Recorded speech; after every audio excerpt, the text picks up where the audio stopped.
Hello everybody, and just here, and welcome back to Magia Record, episode 10.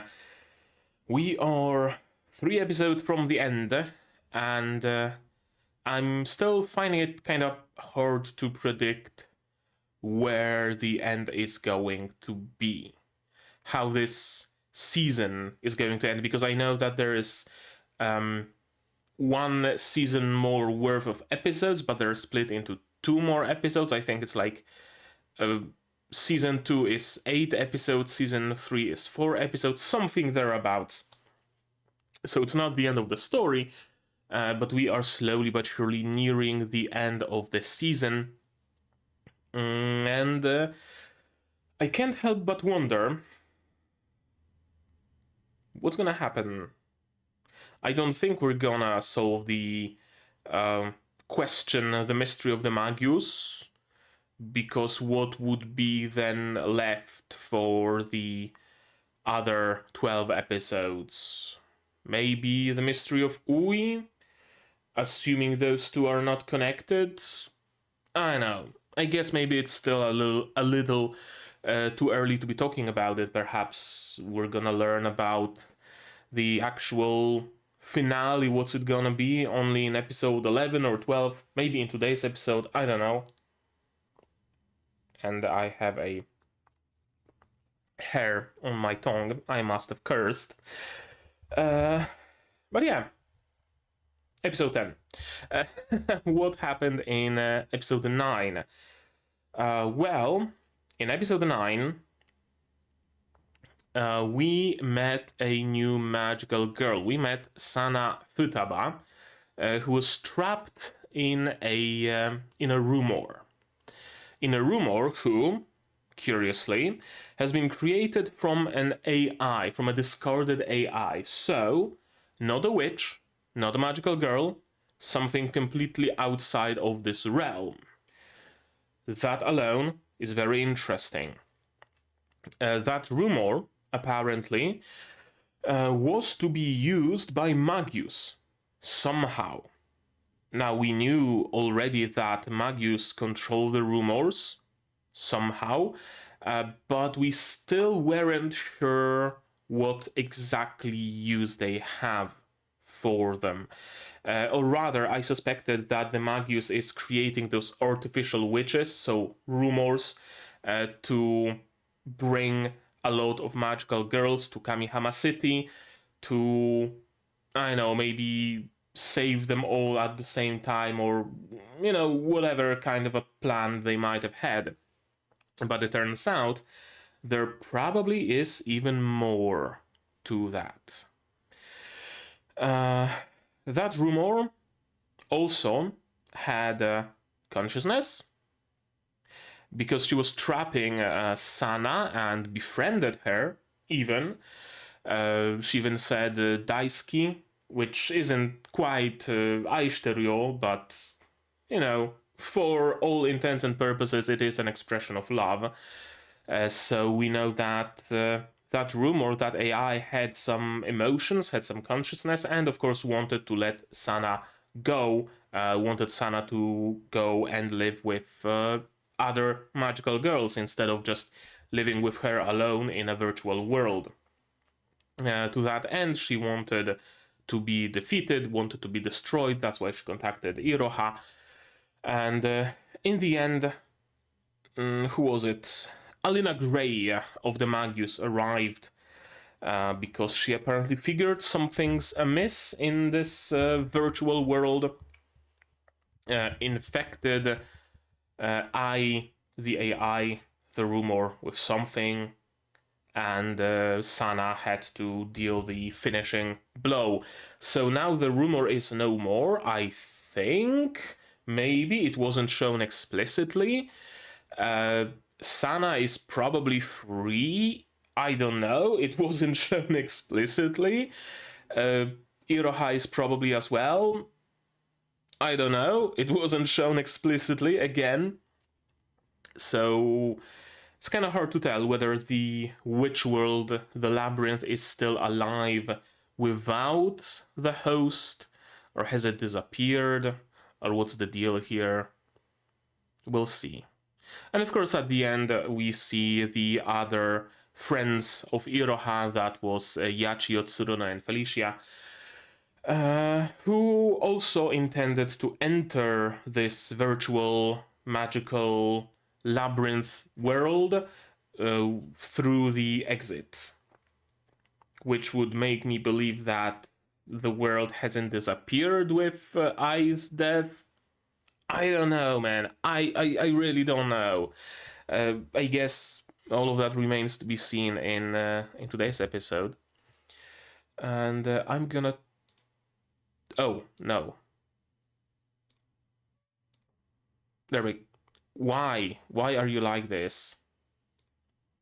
Yeah, automatic exposure.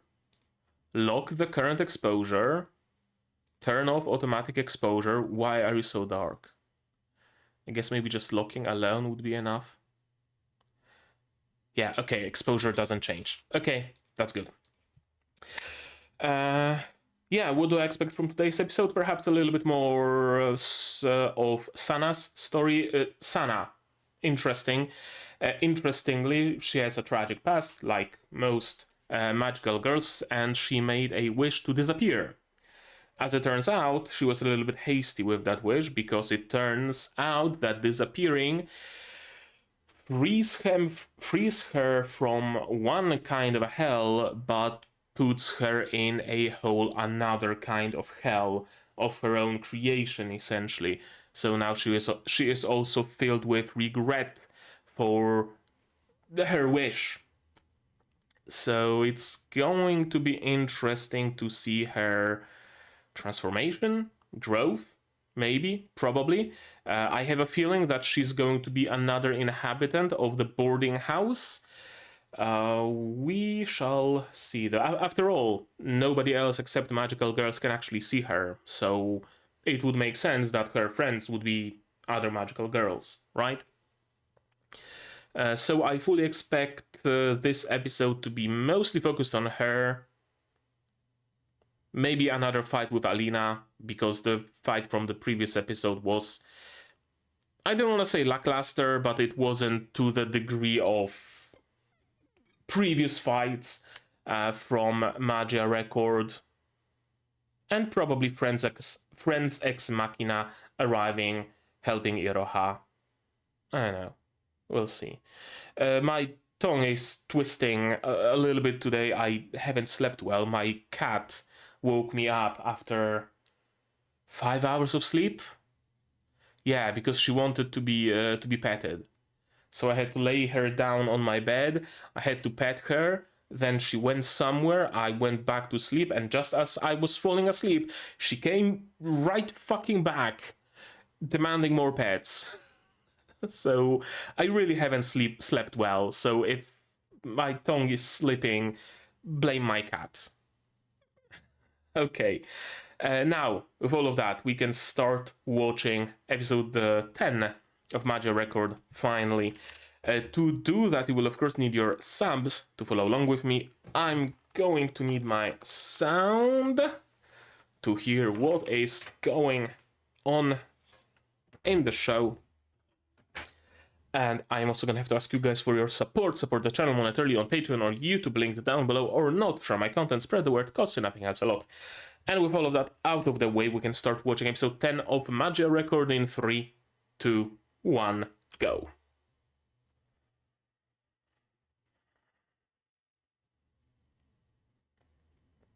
And of course, episode 11 will be on Patreon either now or soon-ish, within the next couple of hours, if you're watching it on YouTube.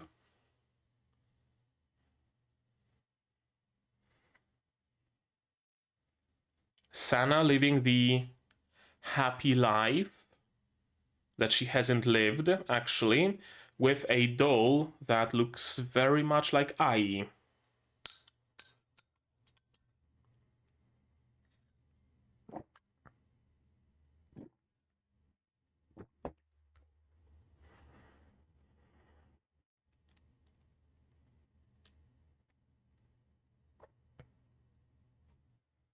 Oh. I forgot that the audio by default is fucking English. Okay, it's back to Japanese now.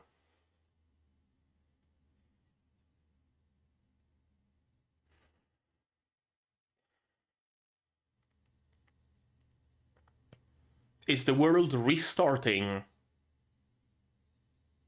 No, it's disappearing. Or is it?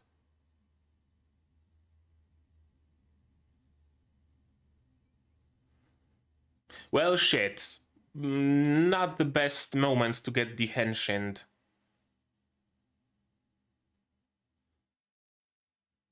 Oh, she's charging up with Irohium.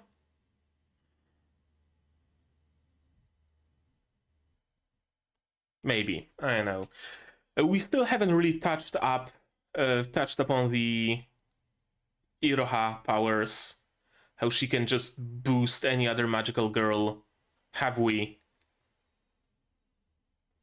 I wonder if it's just gonna be something that, oh, it's just a thing because it's a thing in the game and we don't really discuss it in the show, or is someone's actually gonna notice that, hey, Iroha, you grabbed my hand and I felt like I did a line of coke. Maybe there's, something to that touch of yours.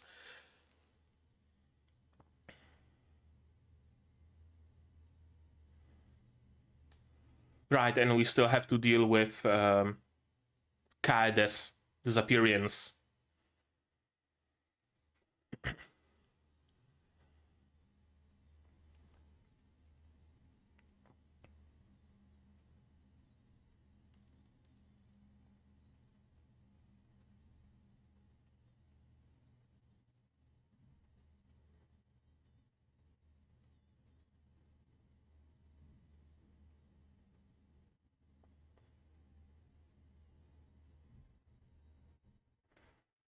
There is space to the right. Am I the only one seeing it? There is space to the right that would fit Sana perfectly.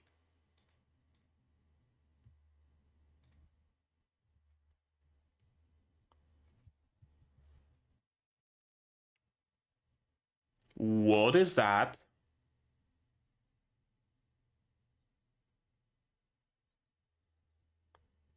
Alina Gray logged out. Okay, so that's why one of them was at this tower.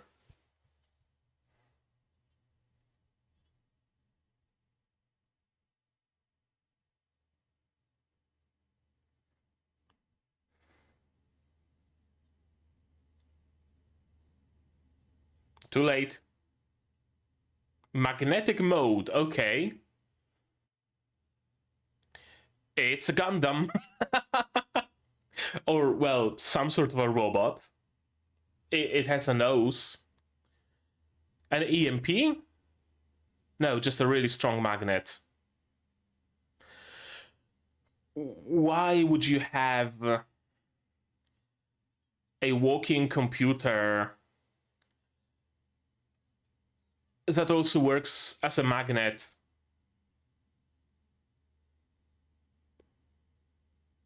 And apparently also works on witchy items.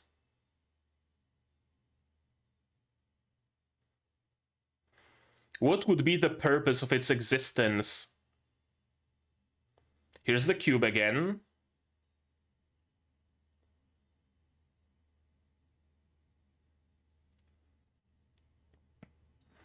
Okay, so the cubes are essentially witch Pokeballs, is what I'm getting. Yeah, you can use a cube to capture witches, and then, witch something, I choose you. And there goes the computer.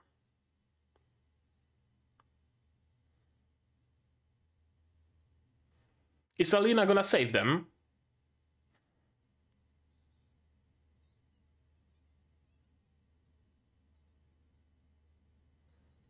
I mean, the rumor was dead anyway.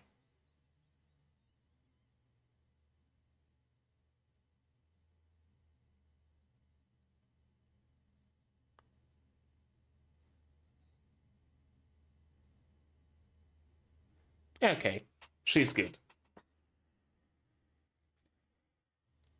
We have gained ourselves an ally.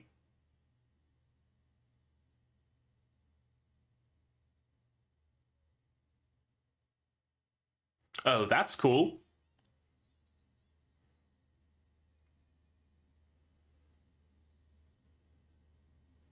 Okay, what's that say? Magus, Teresa. Okay. Which Teresa?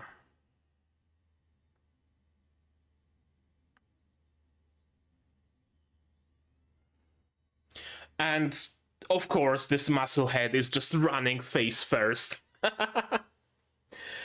Of course she would.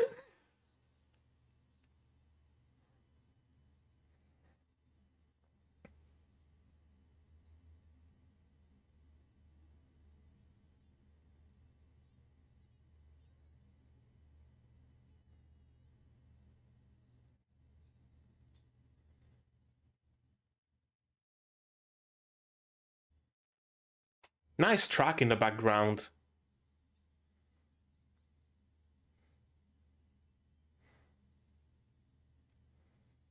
Please tell me Alina eventually became a playable unit in the game. If not, it would be such a wasted design.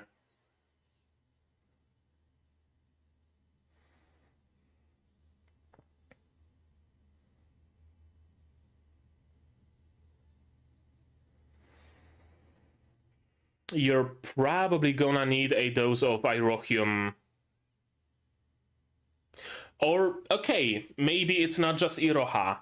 It's any sort of hand holding that can empower one of the magical girls, or perhaps even both of them. There's no longer any Italian in the subs?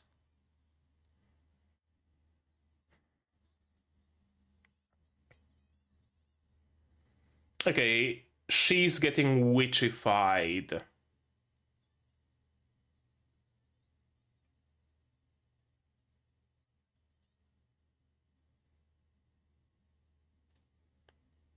Mami? Mami ex machina. Hello.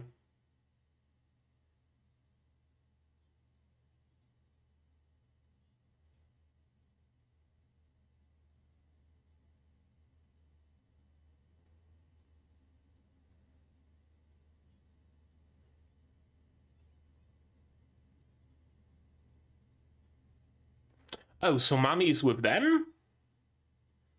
Mami is with the Magius? Hmm.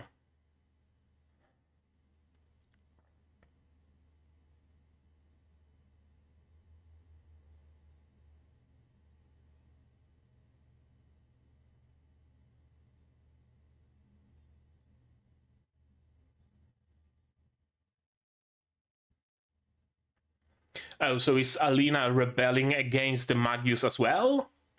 She's a completely loose cannon? Is that it?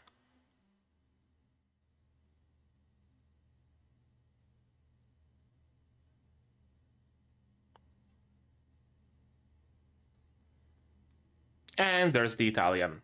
Okay, so she's just a loose cannon.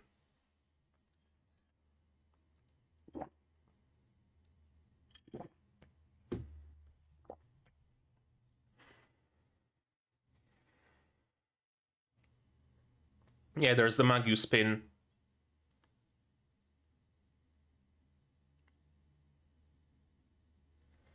Yeah, we still have no fucking clue what that means or how is that to be achieved, but sure.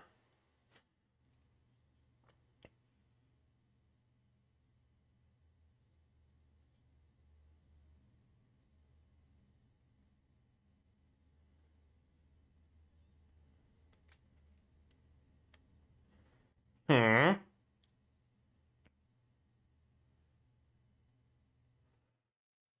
So is this happening during the course of the main series?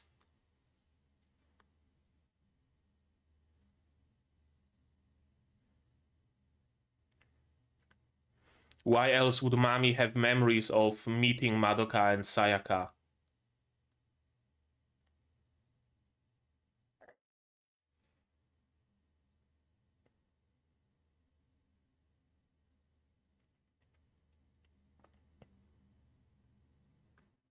She lives on in your heart.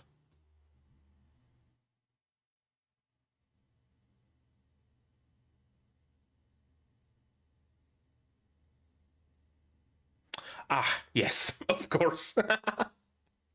Yeah, oh damn those magnetic clouds.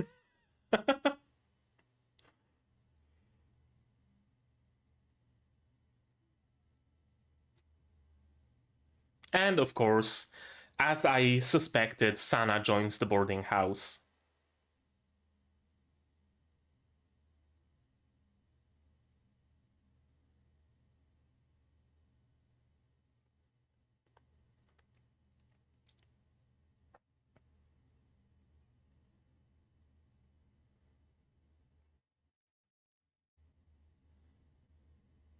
Yeah, the perfect environment for her. That's a chessboard.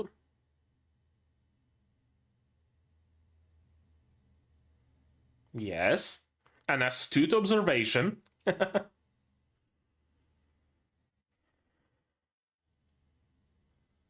I gotta learn how to play chess one of these days.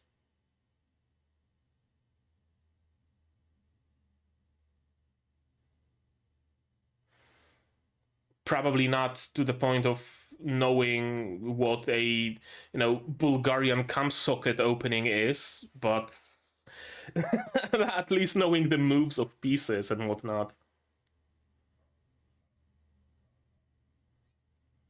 I mean, it's gonna take her some time. Exactly. She went through years of hell and then through years of a different kind of hell, and then she lost her only friend, so demonstrate it's gonna take time. Buy her a mug.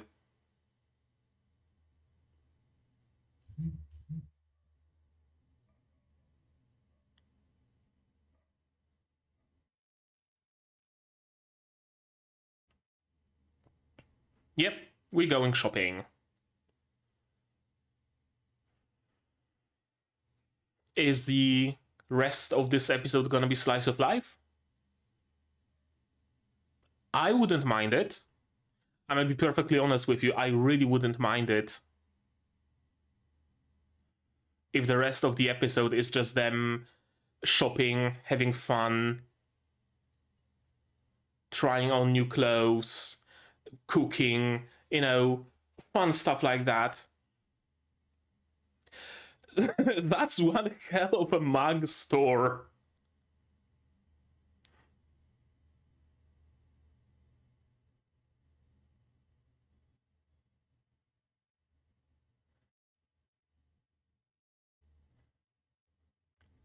Jesus Christ. Of course.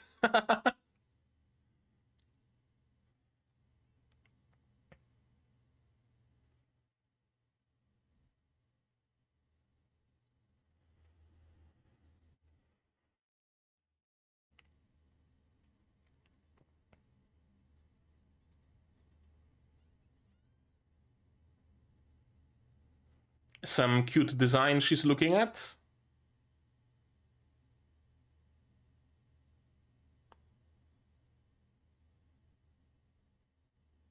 I mean, probably.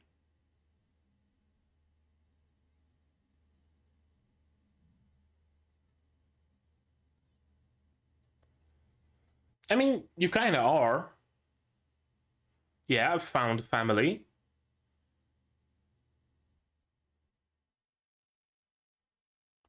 Oh, is Sana going off to see her family?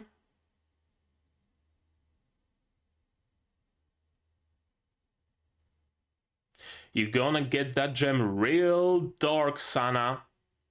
You're gonna get that gem real dark.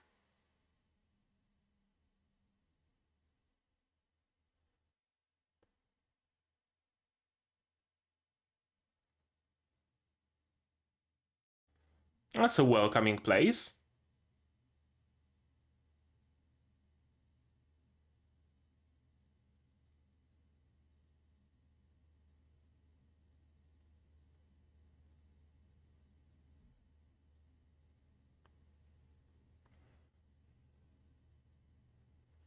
Hmm.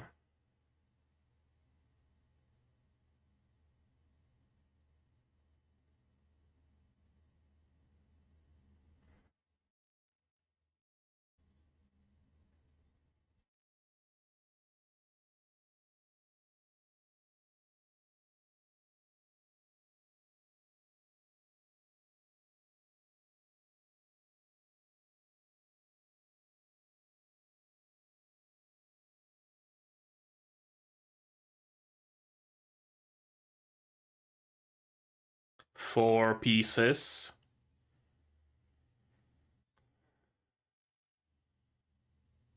One light bulb went out.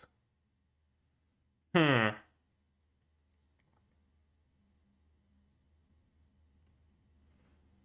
So yeah, they might still be leaving food for her, but she no longer is a part of the family.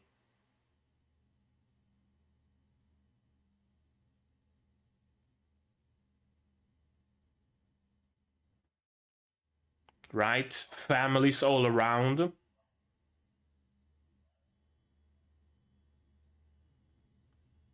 Are we in a witch world?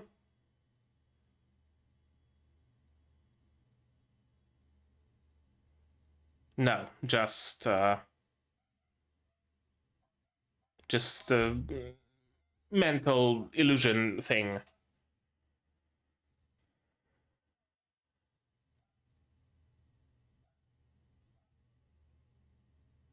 Yep, this is your found family now.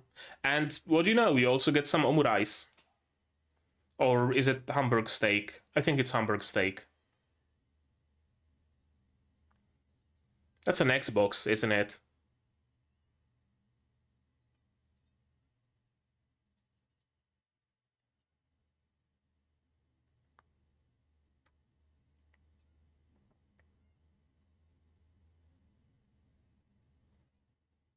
It's gonna get cold, Felicia.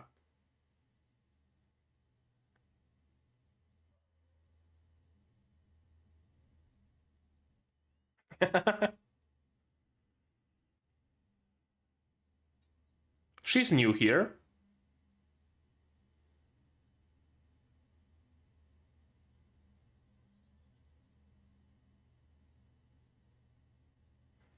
Okay.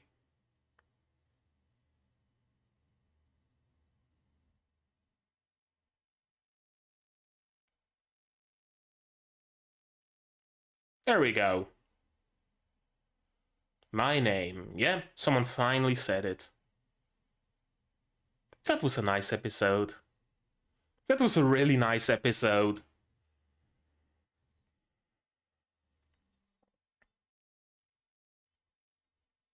Mostly an episode of sweet nothings, kinda. But I really appreciate it.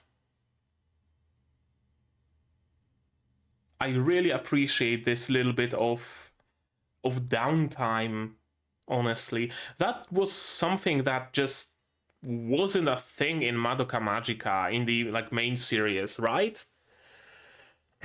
Madoka Magica, the main series, was constant struggles, constant fights, constant depression. I really appreciate this more slice of lifey episode here. I really truly do. Now, of course, it was as much of a slice of life episode as a Madoka Magica kind of show can have, but still.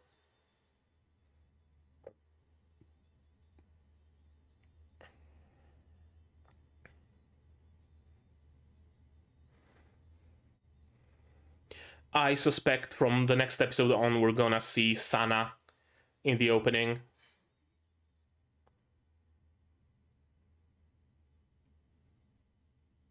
Oh, after credits. Okay.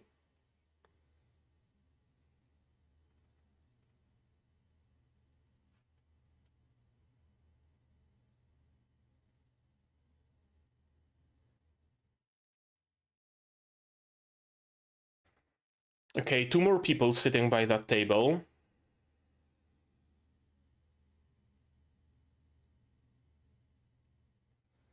Obstructed. One of them seems to have a like a university graduation cap, I think. I wonder if it's the smart one from Ui's hospital room. That was cute.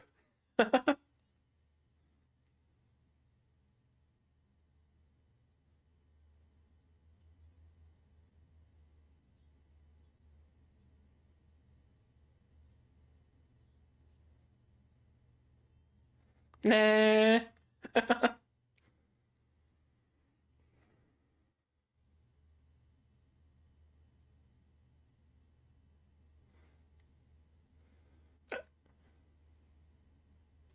I guess the Magius is also sort of a found family.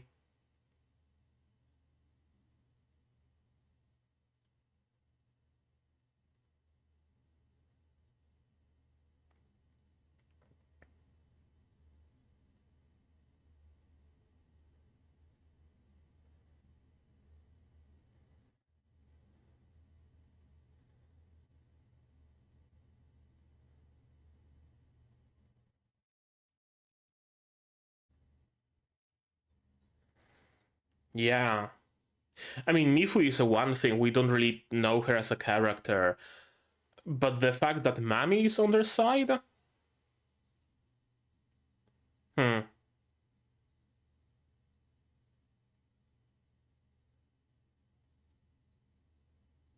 Probably not.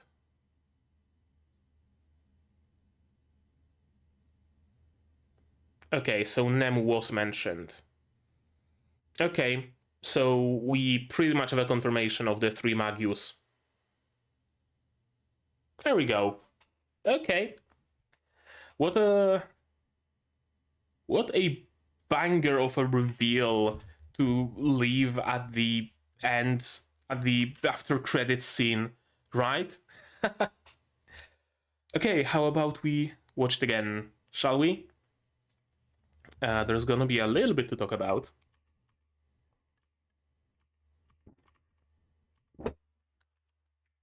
Let's go outside together, and she disappeared. OP. Unknown user in rumor. So it seems like they were using the Endless Solitude rumor as a breeding ground for witches? Am I getting that correctly? Probably. Why are they using the magnet? Why does it even have the magnet functionality? I don't know. But apparently it does. So, so that's cool. And yeah, the cubes are essentially Pokeballs. You can catch witches with the cubes, and you can then free those witches from those cubes. Everybody is fine. Alina is such an interesting design. Those eyes are animated on once. It really bumps up that creepiness factor.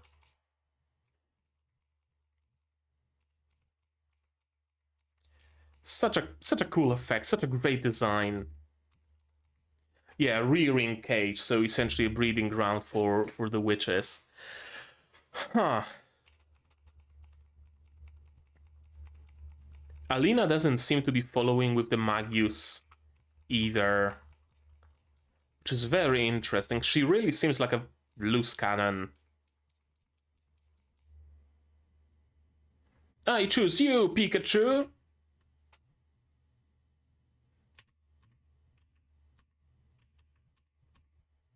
Copies of the same witch. That's also interesting. So far from what we've seen, every witch is unique. And every witch is based on the magical girl who died to create that witch, right? If a given magical girl was, I don't know, a hopeless romantic, then the theme of the witch will be romantic. That witch is gonna be shooting hearts everywhere, and the big attack is gonna be dropping a restaurant table with a candlelit dinner, or stuff like that. The same way, the powers of every magical girl are unique to their wish and their character. The same way, the witches are unique to the powers and the character of the magical girl. So to see multiple copies of the same witch, looking exactly the same, having the exact same theme, not even like similar, right? Not having a mirror witch, but it's a handheld mirror, and then a mirror witch, but it's a wall mirror, and then a mirror witch, but it's a mirror of a car or something like that. But no, all of those are just identical. Artificial creation, witches that are created not by using magical girls, but rather through some other means. Perhaps that's the purpose of the rumors. People succumb to those rumors, and then those people are turned into witches. Maybe? But would Mami go with that plan then? She says that her goal is to save everyone. Would she accept the fact that their plan of saving everyone includes just straight up using human beings as a resource? Something tells me not.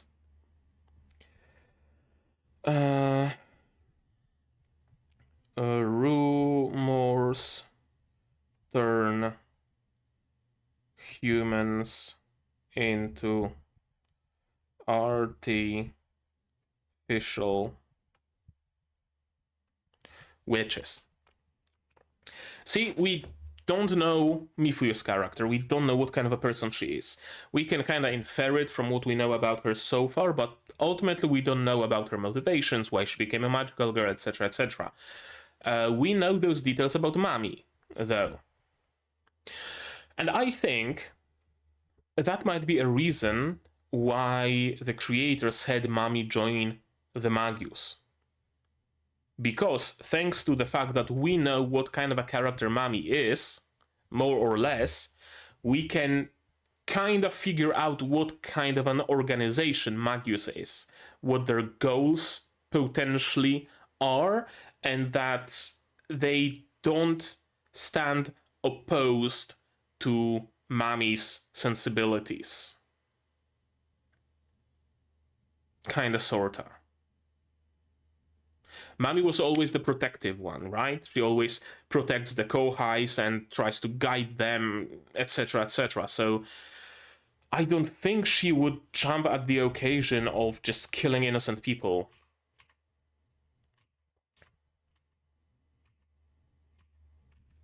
The Amane twins also don't seem like bad people either, so I don't think they would just casually slaughter innocents. Mifuyu doesn't seem like a bad person either, so again, I don't think they would stand for that. Of course, Felicia just runs in.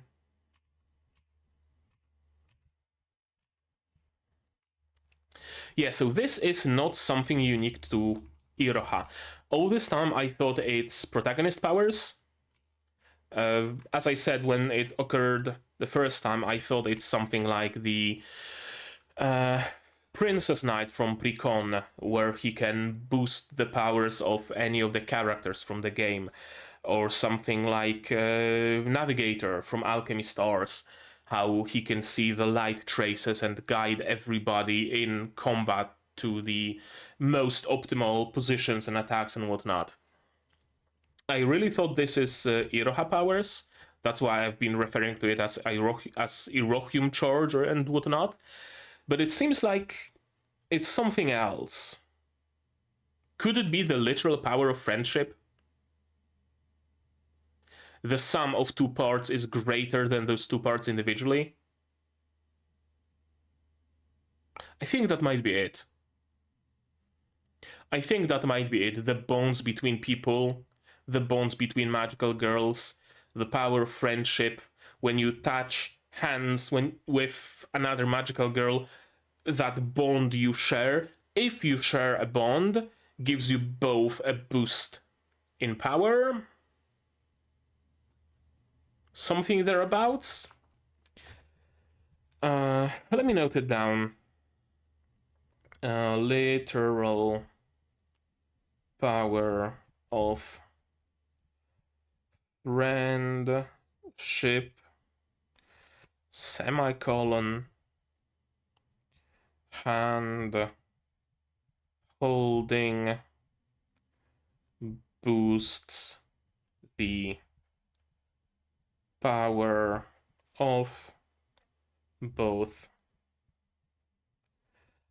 hand holders if they share a bond.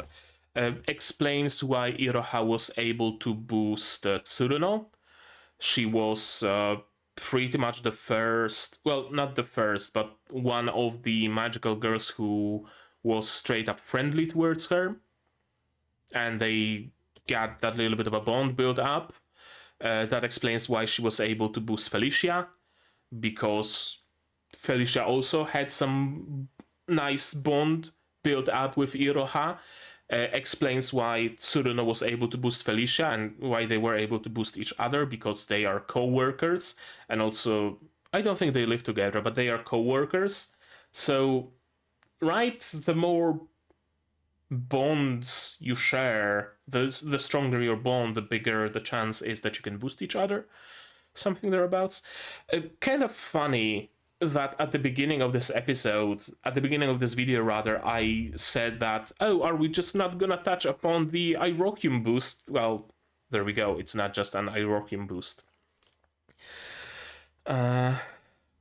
Interesting though, that the first time we were witness to potential protagonist powers, when Iroha got witchified and then bewitched, in the after credits scene we were shown that Kaede was witchified and bewitched, so it's not something unique to Iroha. In this case though, initially it was only Iroha who was boosting others, and it is only now that we see that it's not exclusive to just her. Interesting. Also, I love Lourdes Felicia and Lourdes Tsuruno. Oh, Felicia is having fun. That was cute. I thought that Alina might be turning into a witch here, but no, apparently she just creates a lot of paint and I don't know, tries to do something, tries to mind control everybody. Thankfully, Mami Ex Machina.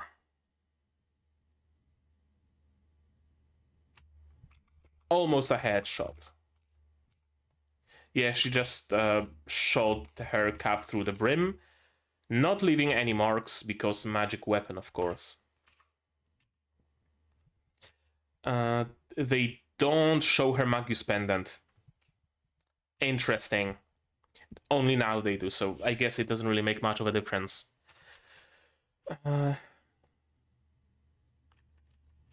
When Mami appeared initially and shot Alina, I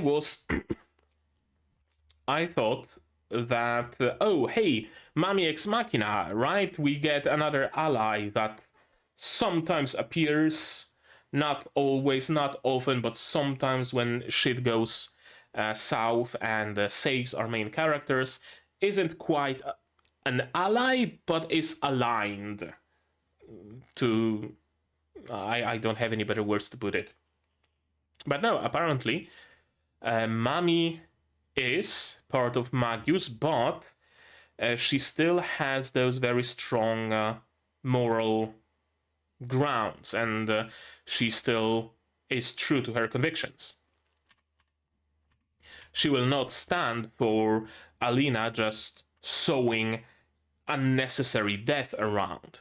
She won't stand for infighting between magical girls. If it can be helped at all, let's not. Mami wants to save everybody. Mami wants salvation for magical girls, and what would be the point of salvation for everyone if you go about it by just randomly killing people around you?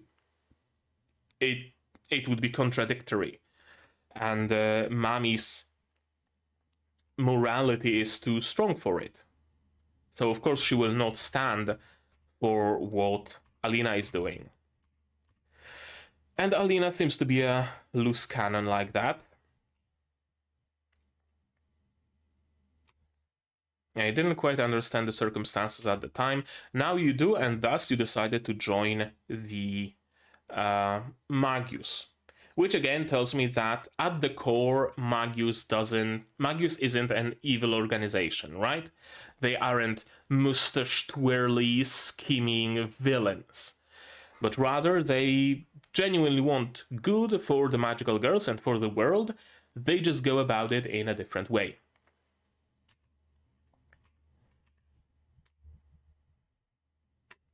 You girls will understand eventually. Possibly. They would probably understand it sooner if you were to actually fucking explain it, though. I guess it's kind of a trope at this point. A character whose motivations are completely opaque, and at the surface it seems like they are the villain, and they keep repeating, oh, you will understand eventually. Oh, you would agree with me if you knew what I know, etc., etc., etc., just repeating it, and never actually fucking explaining what the reasoning is. Only maybe at the end of the show or the manga or whatever, and then it turns out that it's a bullshit reason, like, oh, actually, you can squeeze juice out of the witches and use it to the magical girl people. And that would be enough to say that, and everybody would be like, oh, hell yeah, let us help you. but no, they want to keep it a secret. Because, of course, because the tension, because the drama. I have a responsibility to the girls I guided past tense. After all, that past tense is interesting.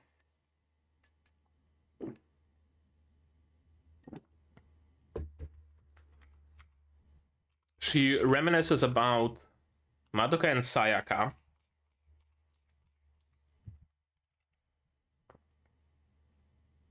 But Mami died.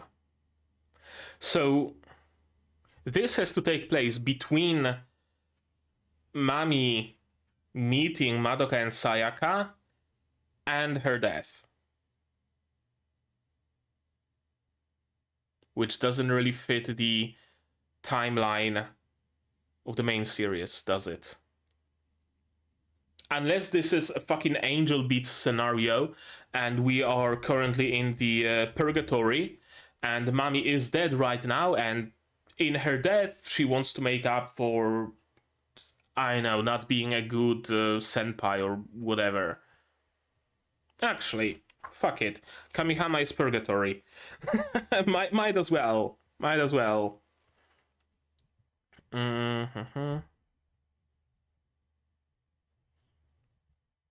Kamihama equals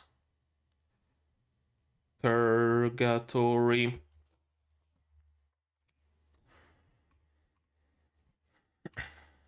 Mifuyu, of course, is running away. Thankfully, Sana is fine. Such a peaceful sleeper. I really like the fact that the second half of this episode is essentially just slice of lifey fluff about Sana. I had my prediction that this episode is gonna be about Sana, and it was. I didn't hope for slice of life, but I'm glad we have some slice of lifey moments. Anything weird about this chess set? I don't think so. It's a normal chess set. Of course, she doesn't feel included quite yet, and of course, Yachiyo is correct that it's gonna take her some time. She went through a lot of shit after all. She was invisible to the world for the past however many years.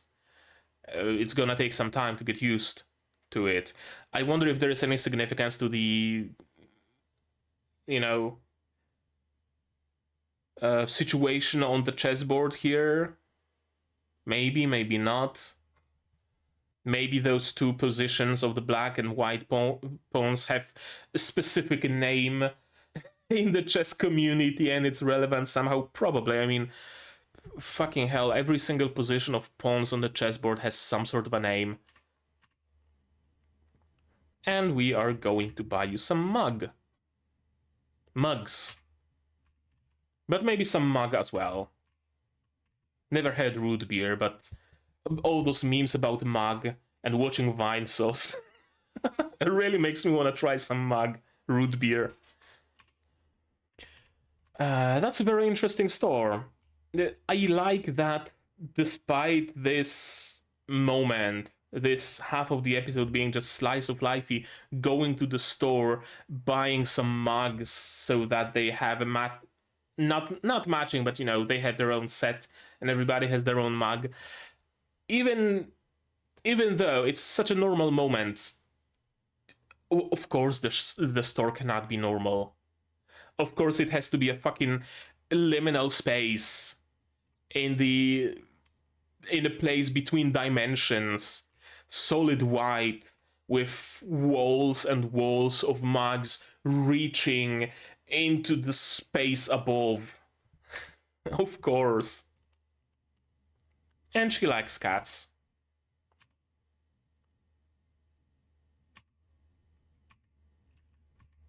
That's one hell of a store. I really thought we're gonna have a little bit of a gap moe moment here, that Yachiyo is looking at some super ultra cute mug with, I know, frills on it and painted hearts and, so sweet that you don't need sugar in your tea. But no, it seems like she has chosen a design that's basically her.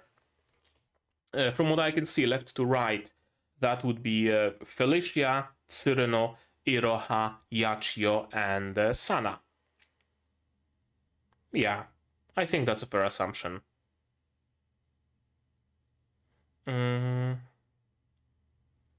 That's gonna be one. Wait. In the main series, we had Madoka, Kyoko, Sayaka, Mami. We had 4 people. And Homura, 5. And we have 5. Okay. Yeah, I guess it kind of fits, it kind of matches. 5 and 5. I don't think we're gonna get any more members of our group, of our team. At least not in this season.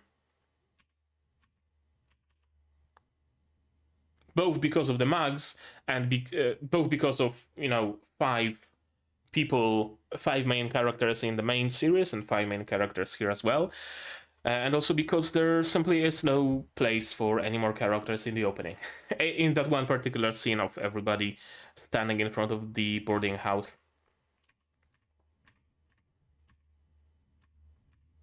That's a very interesting architecture. Again, it wouldn't be a Madoka Magica kind of show if it didn't have liminal spaces like that. Not even liminal. It's liminal space is such an overused term that I started overusing it myself. Weird ass fucking space. That's how I'm gonna call it. They remember. Hamburger steak with some carrots, some greens, some potatoes, couple of pieces of bread or buns, some salad with cucumber, quail eggs, bell pepper and tomatoes, an assortment of fruit. I think that would be pitaya, red pitaya, pineapple, kiwi, and either mandarin or oranges. Yeah, that's what it looks like, I think. And some orange juice. So yeah, they do remember, but at the same time, they kinda don't. Or rather, maybe they got over the fact that Sana is just a shut-in, as they think she is, and she just doesn't show herself, so they just had their mourning, if any, and just got over the fact, like they would get over a dead person.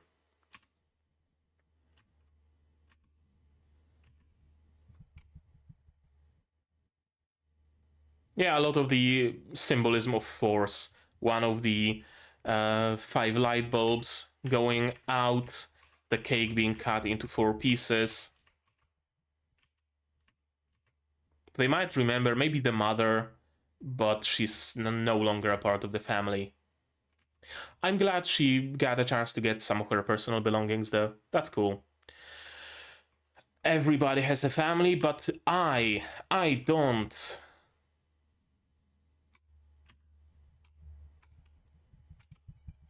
But wait, I do.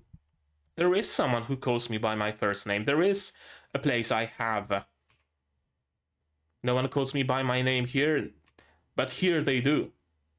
Here they do. Here I have friends. Here I have a found family that serves me the exact same meal, except with a side of miso instead of fruit, and rice instead of buns, and broccoli instead of, I don't know, celery sticks or whatever it was. And she's included right from the get-go. Everybody just treats her as if she was always there. Everybody just treats her as a friend, as a sibling, essentially. And she herself also tries to integrate herself. And she smiles. For the first time since being in the virtual world, she smiles. And then, of course, the after credits scene. There's only 2 of them. 2 stuffed potatoes, 2 sandwiches, 2 English muffins. I know, something like that. Shrine, staircase, endless solitude, lucky owl, everything has been destroyed.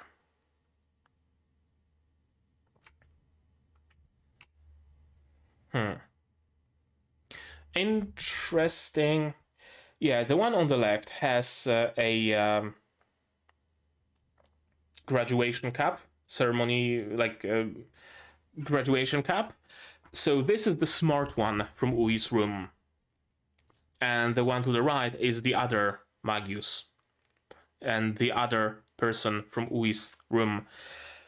So I'm gonna note down 2 of the Magius are Ui's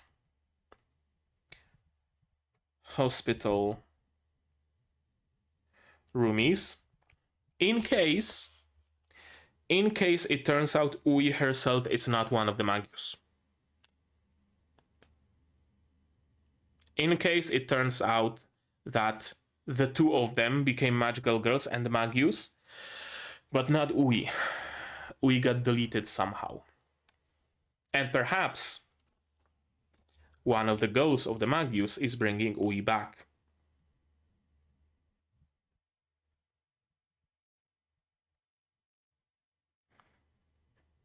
One of the goals of Magius is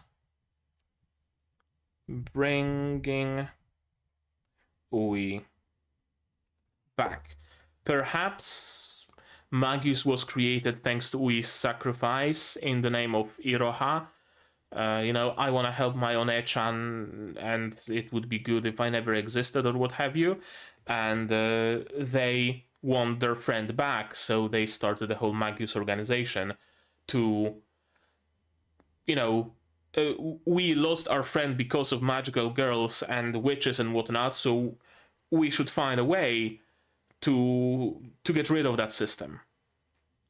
Maybe that's gonna bring back our friend, and if not, then at least nobody else will have to experience a loss like that. I have a feeling there might be something to that.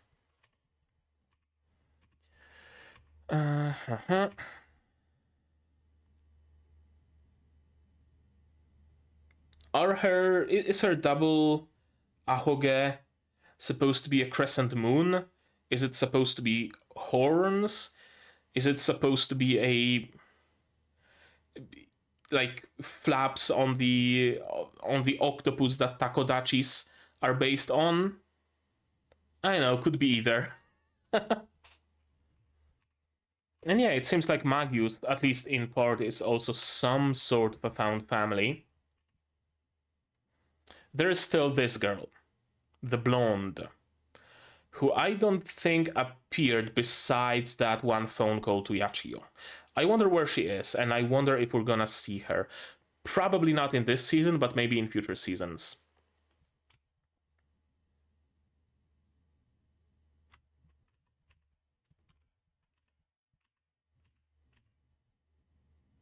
There's no way Yachi would ever forgive me now. I mean, again, you won't know until you ask. Kind of a situation we're having here, where there is so much mystery and so much left unsaid that you can't really make any assumptions. Because nobody knows fucking anything about anything.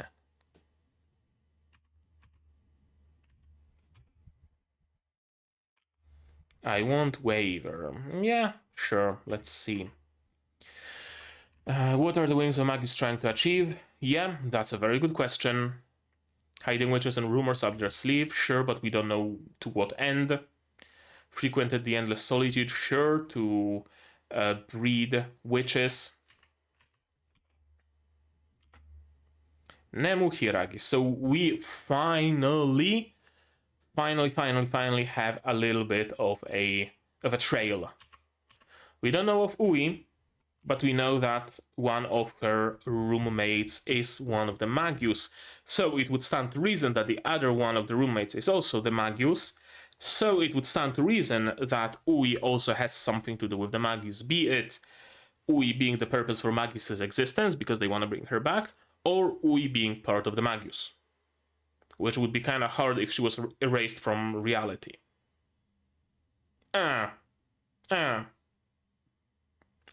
We'll see. We'll see in future episodes. Oh boy. I think after this episode, after today's episode, I think I can see where it's going towards the finale.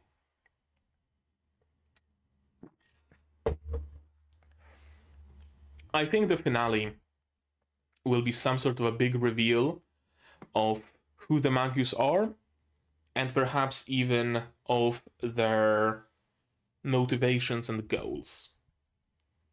I think this would be the first thing to reach a resolution.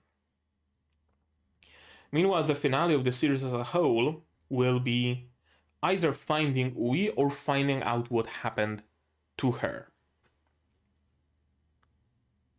Something tells me that Ui's disappearance is kind of a bigger mystery and bigger thing, further reaching than even the Magus. Actually, I'm gonna note it down just in case. S1 finale Magus reveal S3 finale Ui reveal, whatever that reveal might be.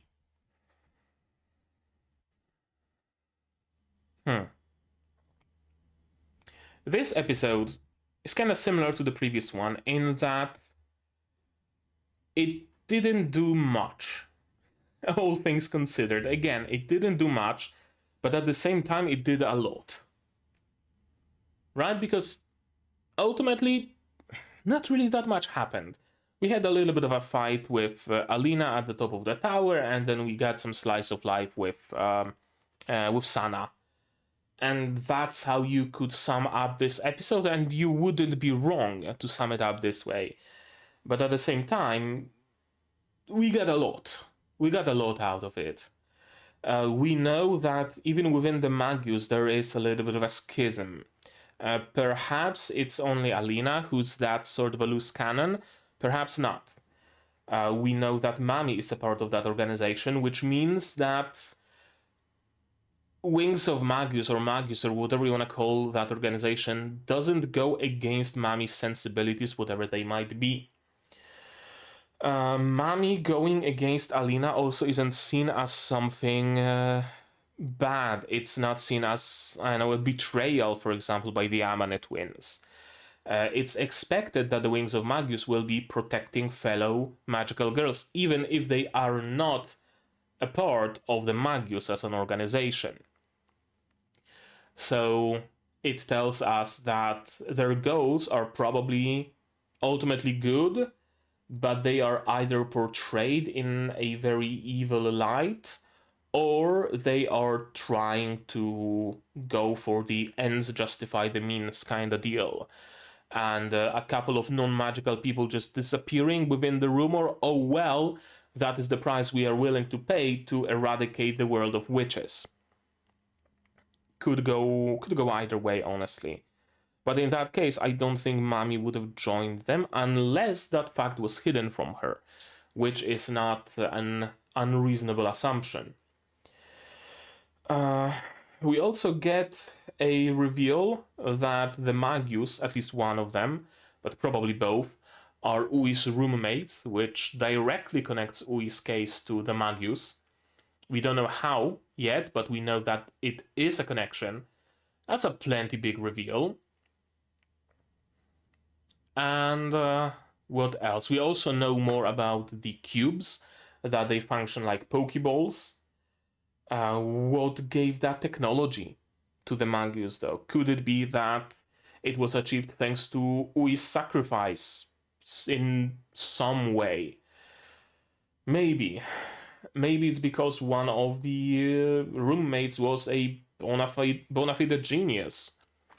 So she was good with, I don't know, physics and chemistry, so of course she was also good with applied magistics and was able to extract witch juice and refine it into Pokeballs or I don't know, whatever.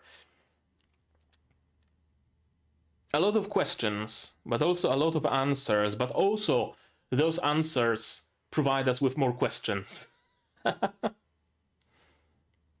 And I guess one more important thing that happened in this episode is that perhaps Iroha isn't that special after all. Right? Because it's not just Iroha who can give other magical girls a boost, but rather they can give the boost to each other, which takes away even more of Iroha's uniqueness. It's not only that she's not the only one who can use the witch form, it's the other magical girls as well. Now she's not the only one who can give a boost. She's a weaker magical girl, really. She's not a special. She's not a chosen one. She's, I don't want to say the antithesis of Madoka, but kinda sorta. Madoka was, right from the get-go, she was the chosen one. It was clear that her powers are much stronger, they can reshape reality, etc., etc. In the case of Iroha, it seems like she's just your everyday average magical girl, except she's actually weaker than the Kamihama witches, than the Kamihama magical girls. So she's that underdog, kinda, sorta. But her character is not just her strength. Her character is her character, how she can befriend people, her empathy. Yeah, she doesn't need to be a chosen one to be a worthy protagonist, is how I wanted to say it, I guess. Which is cool, which is interesting. The more I watch Rebellion, the more and more I like it. I'm gonna be honest with you. The more and more and more I like it. It's still Madoka Magica Light, as I said at the very beginning, but honestly, I think, probably a controversial opinion, but I think it might be even a little bit more up my alley than the mainline Madoka Magica. Controversial opinion. But I think the addition of those slice of life moments, a little bit of a bigger how should I say it? Less focus on the drama and tragedy and more focus on action and adventure makes this series easier to digest. And thus, I think a little bit more up my alley. In general, I'm really not a huge fan of dramas, of tragedies, and whatnot. Madoka Magica was done really well, so I watched it and I really liked it, and I'm gonna watch all of the movies and whatnot, of course. But still, this light version is something that I can see myself watching just because.